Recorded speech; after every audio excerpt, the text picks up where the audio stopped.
Welcome to the Rockstar Experiment, Episode 1. The only thing we have to do today is find the most badass guitar player online that's willing to work with this scrub.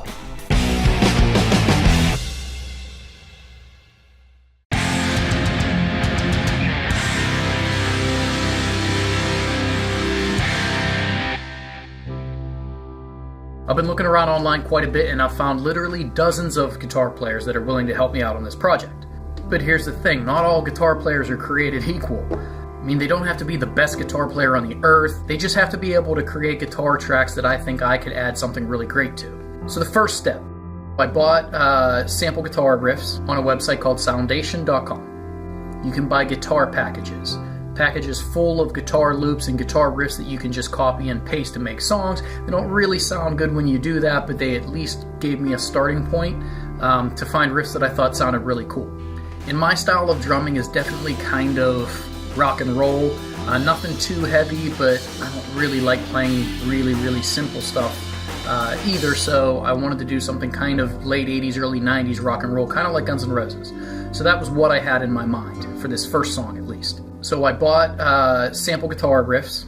I listened to them over and over again. I put them into different categories, into the ones that I really liked and ones that I didn't like. Ones that I thought would make a really cool song, ones that kind of fit the vibe of the style of drumming that I wanted to do. And I took those riffs, put them in a little sample so that I could send them to guitar players and give them an idea as to what I'm looking for. So I found a few people online that I thought might be able to pull this off, and I emailed them. So the first step in the process was, let's see how much they're going to charge me, and let's see how responsive they are, because I don't want to pay someone money to write me a guitar track or to record the guitar parts and then not hear from them for months. That'd be really annoying. I work online. I'm online pretty much 24 hours a day, 7 days a week, and if someone emails me, I know about it instantly, and I would love to work with someone who is going to be around when I need them to be or to answer questions, and I don't want this project to drag out over years and years. I want someone who's ready to do this right now.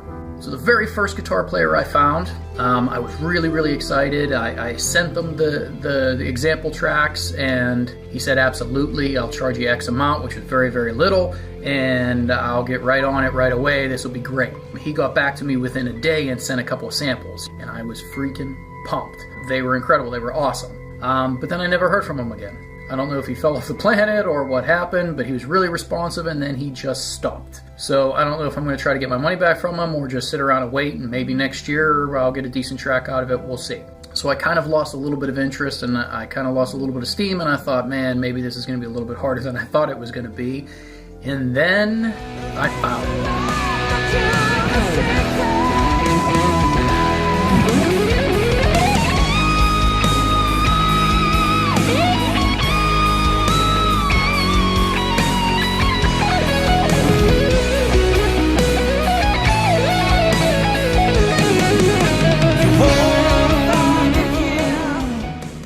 So this dude, I email him, tell him my idea, I send him some of the examples, the tracks that I had bought in the riffs, and said, here's what I want to do. I want to make a late 80s, early 90s Guns N' Roses style rock and roll song. I'm going to add all the drums and all the pieces to it. All I need from you is a guitar track, a clean guitar track that's in time so I can record my drums over them. Can you do that for me?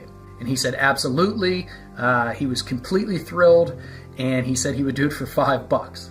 $5. Which I told him was insane. You can't write a whole song for me for $5. That's just nuts. So I gave him a little more than that, but said, absolutely, let's do this. Let's get started. Within, I don't know, half an hour or an hour, he got back to me with a few samples. He said, are you thinking of something like this?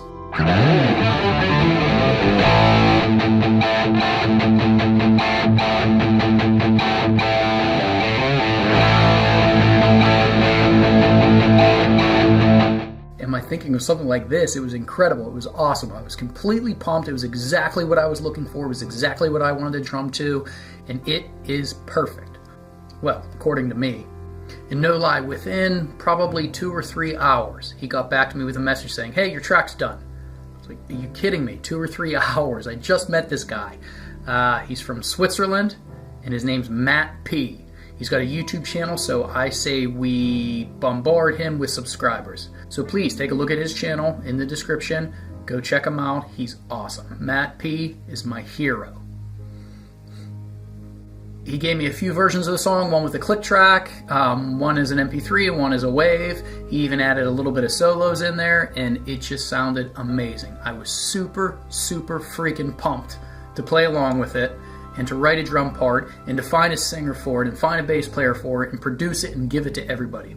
So now, really fun part, I get to write a drum track to go along to this, which I'm really excited about. So the process kind of went like this. I listened to it over and over again, kind of figured out in my head pretty much what I was going to do. And it's a pretty classic rock and roll song, so it's kind of obvious what you need to do on the drums for it, but I was still pumped to do it. So I sat down in front of my kit, I recorded it so that I could listen to it, because a lot of times when you record something, it feels fun to play a certain part, and then you listen back and it doesn't really serve the song well. So even though it feels good, it might not sound good. So my process is to videotape myself. I set up my GoPro, I put my headphones on, I played along to it, I did the things that I thought I wanted, and then I listened back. And it doesn't have to be a good recording. I mean, listen to this, it's a pretty bad recording. But it at least gave me an idea as to what I wanted to do, what parts I liked, what parts I didn't like. So I did this until I got a drum track that I thought was workable.